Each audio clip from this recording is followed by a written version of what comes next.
Plagiarism, avoiding the 3 most common kinds of literary theft. In this quick video, I will teach you how to recognize and revise instances of plagiarism, as well as how to improve your research and writing habits to prevent plagiarism. According to the Council of Writing Program Administrators, plagiarism occurs when a writer deliberately uses someone else's language, ideas, or other original, not common knowledge, material, without acknowledging its source. At its core, plagiarism is misleading. Whether intentional or unintentional, plagiarism involves passing off language, ideas, and materials as your own, without acknowledging the source. Even if writers are simply unaware of proper citation practices or careless about their use of sources, they are still misleading readers about the originality of what they have written. Plagiarism also indicates misguided priorities. Some writers plagiarize to appear smarter or to save time by taking a shortcut. Others plagiarize out of laziness to learn proper citation standards, or out of an indifference toward those standards. Writers must not seek to persuade others at all costs, compromising ethical boundaries and resorting to stealing to build their case. Deliberate plagiarism betrays a disregard for the truth and for others' hard work and writing. Unintentional plagiarism betrays laziness and obstinacy, qualities which do not build a good writer, but rather perpetuate bad habits and produce dependency and oftentimes dishonesty. One important priority when writing should be to clarify which ideas are yours and which ones are borrowed. One common misconception is that plagiarism occurs only when you pass off a direct quotation as your own. However, paraphrased quotations and borrowed ideas or tools all need to be cited. Failure to do so is plagiarism. Another common misconception is that you are not plagiarizing if you are citing other sources. However, blurring the lines between your ideas and those of other authors is also a type of plagiarism. Reusing your previously submitted writing is also plagiarism. So the task of avoiding plagiarism isn't as simple as avoiding direct quotations or ensuring that you have citations. It is important to recognize that there are at least 3 types of plagiarism to avoid that remind us what good research, effective writing, and ethical citation practices look like. These 3 types are stock plagiarism, multiple submissions, and blurring the lines. Stock plagiarism is what most writers think of when they hear the term plagiarism. It is also the easiest kind of plagiarism to avoid. Stock plagiarism involves copying or buying some or all of another author's writing and passing it off as your own.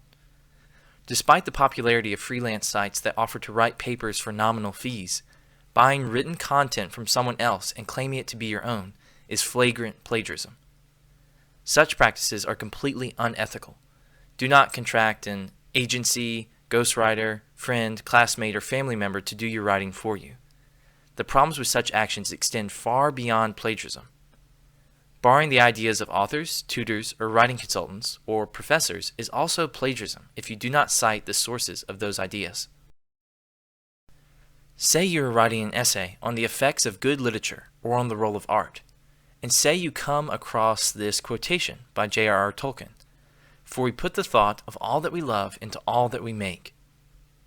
Now consider the first example of how one might incorporate that idea into an essay. Art elicits and manifests our affections. We put everything we love into everything we make. This is an example of plagiarism because the writer reproduces the very same idea that Tolkien expresses.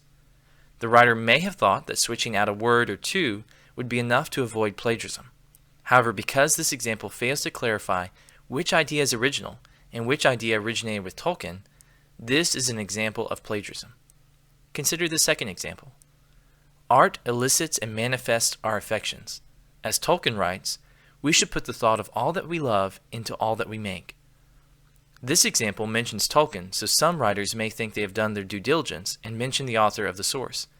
However, this example does not include quotation marks around the quoted material and does not offer a standard citation of the quotation. This example also fails to clarify which idea is original and which idea originated with Tolkien. Now consider this example of a correctly cited source. Art elicits and manifests our affections. As Tolkien writes, we put the thought of all that we love into all that we make. The Fellowship of the Ring 361. The quotation is not only enclosed in quotation marks, but also cited in parenthetical citation. The author has not plagiarized Tolkien. Or the writer could have paraphrased Tolkien's idea as follows. Art elicits and manifests our affections. As Tolkien writes, some craftsmen infuse their affections into their work. The Fellowship of the Ring, 361. Note how this example does not include a direct quotation. However, the writer borrowed this idea from Tolkien and had to cite it. Most students are unaware that they are plagiarizing when they copy and paste writing that they have previously submitted. Multiple submissions, or self-plagiarism, involves copying and resubmitting one's previously submitted writing without prior written permission from the publisher or professor. Many students think, "How's it plagiarism if I wrote it?" Remember that plagiarism is an act of misleading the reader. Reproducing your previously submitted work without approval and without citing your work misleads readers about the originality of the written content they are reading. You do not need to cite your notes or writings that have not been previously submitted. However, if you've submitted it, you must cite it. Writers should request written permission from their professor or publisher before they reproduce parts of a previous submission. After receiving permission, writers must cite their previously submitted work as either a published or unpublished paper, depending on which applies to your previously submitted writing. When institutions or publishers prohibit multiple submissions, they are not naive, thinking that your prior writing has no influence on your current writing.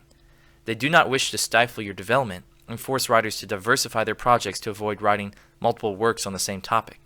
However, they are concerned with the originality of the writing they receive. They are only interested in writing that acknowledges how various sources have contributed to the development and argumentation of an idea, since doing so is a marker of careful, ethical, scholarly research. Blurring the lines, or patch writing, involves attempting to conceal the source of an idea by weaving it with other ideas, integrating it into one's writing, and suggesting it is original without proper citation. This is the subtlest and most insidious kind of plagiarism. Writers may think that thoroughly paraphrasing a source means they do not have to cite the source, but that is not the case. Whether you directly quote or indirectly paraphrase a source, you must always cite where you borrowed the idea. If you patch together paraphrases from more than one source, you still need to cite all the sources from which you borrowed. Blurring the lines can also involve more than simply quoting or paraphrasing ideas from a source. Borrowing an author's overall thesis or argument, structure or argumentative development, method, or unique framework constitutes blurring the lines if you do not cite your sources. Writers are responsible to indicate what and how much they have borrowed from other sources. Failure to do so is plagiarism, and plagiarism is misleading readers. Imagine you are reading Martin Luther King Jr.'s 1963 Letter from Birmingham Jail, and you come across this quotation that relates to the essay you are writing. "Injustice anywhere is a threat to justice everywhere." You also read C.S. Lewis's 1947 The Abolition of Man, and come across this helpful quotation. "The right defense against false sentiments is to inculcate just sentiments." Note how the following examples plagiarize these sources. It is right to defend against injustice by developing just sentiments because any injustice threatens justice everywhere. Clearly, the writer has paraphrased both quotations and patched them together. The plagiarism may be less obvious because it isn't a direct quotation, but the writer still failed to cite the sources. Consider this next example. "Since injustice is a threat to justice, we should defend against falsehood and false ideals by practicing just sentiments." This paraphrase goes further to conceal the original wording. However, this is still plagiarism, patching the sources together and passing them off as original ideas. How about the next example? "The right defense against falsehood is just sentiments, since injustice anywhere is a threat to justice everywhere."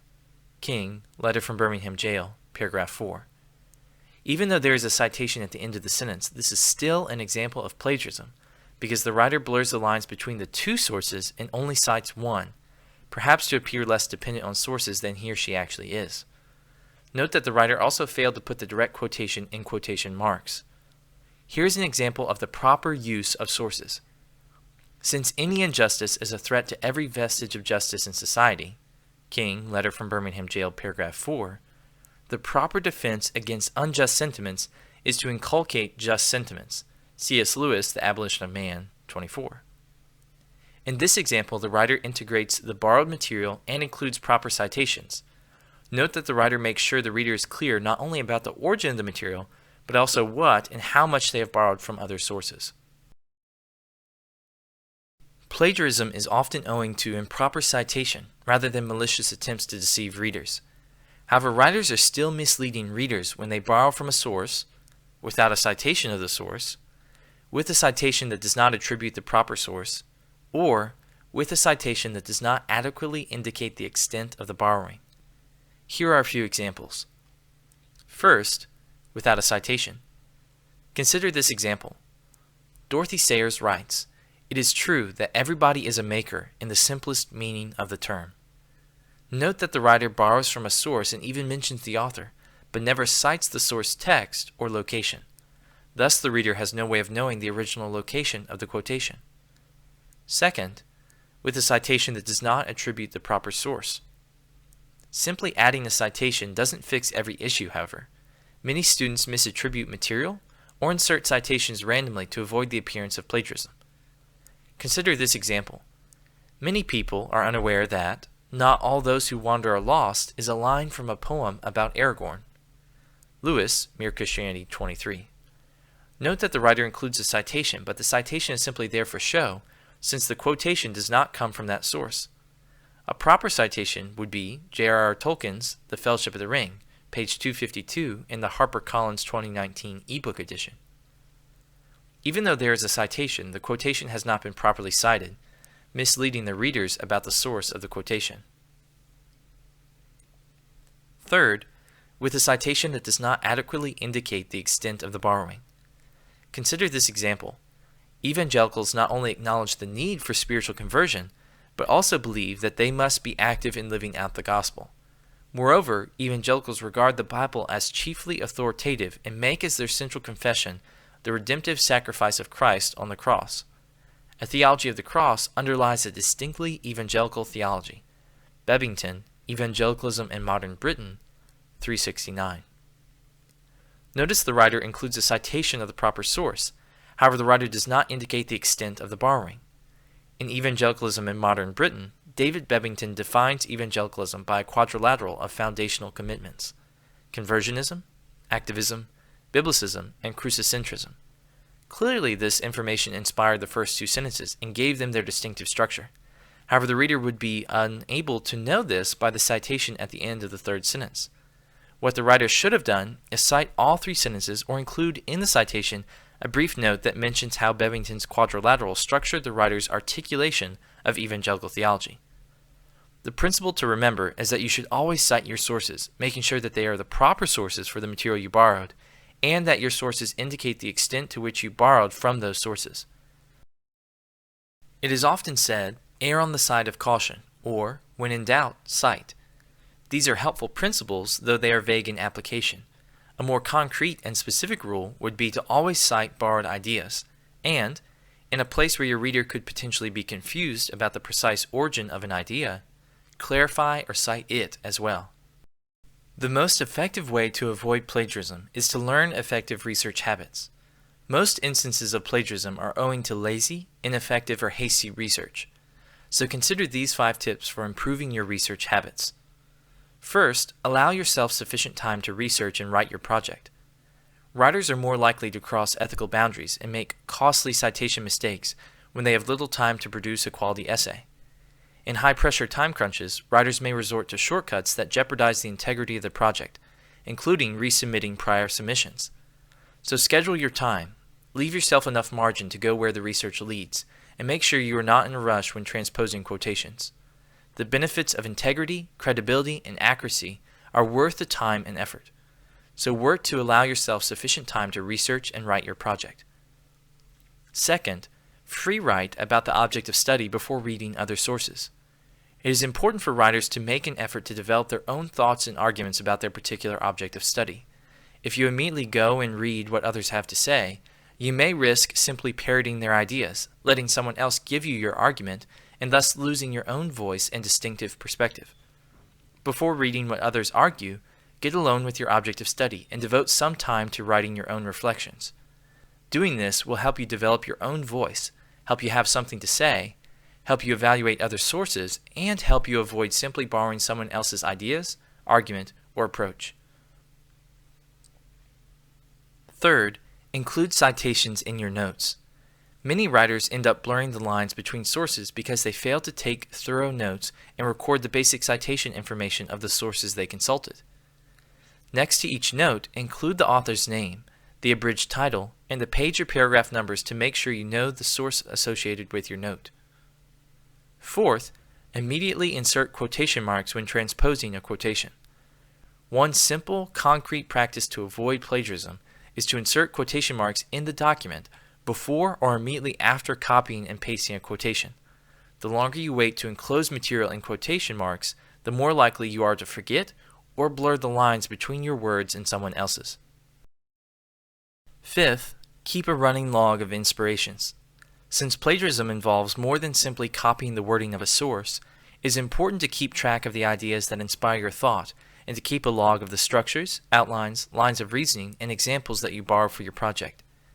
If you end up using Charles Taylor's perspective on social imaginaries as the framework for your paper, then it is important that you keep a record of the ways his theory shapes your argument. Then, as you draft, you can footnote the specific ways his ideas influence your lines of reasoning. I hope you found this lesson helpful. For more information, check out our other videos on our YouTube channel, and visit Southeastern's Writing Center website, where you'll find dozens of helpful links and handouts offering writing assistance for a variety of situations and audiences. Thank you.